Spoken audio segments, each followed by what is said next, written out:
Hi. Some breakup are blessing. உங்களை விட்டுட்டு போனவங்க கிட்ட இருந்து ஒரு காலோ ஒரு மெசேஜோ வரும்போது உங்கள் மனசில் 1000 பட்டாம்பூச்சி பறக்குது.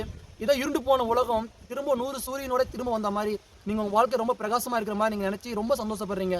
எப்படியாச்சும் அவங்களோட பேசணுங்கிற எண்ணங்கள் மட்டுமே உங்கள் மனசில் இருக்குது.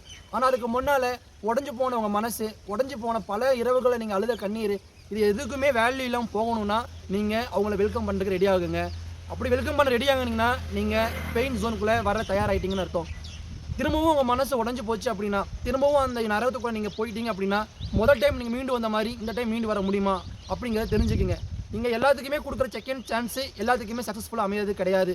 சம் பிரேக்கப் ஆர் பிளெஸிங், இதுதான் இங்கே ட்ரூவான விஷயங்கள். அதை நீங்கள் முதல்ல தெரிஞ்சுக்கிங்க. ஒரு ரிலேஷன்ஷிப் வாழ்க்கையில் வரதுக்கு முன்னால் நீங்கள் ரொம்ப சந்தோஷமாக இருக்கீங்க. அவங்க வந்து விட்டுட்டு போனதுக்கு அப்புறமே இந்த உலகமே உடஞ்சி போன மாதிரி, உலகமே போன மாதிரி நீங்கள் ஃபீல் பண்ணுறீங்க.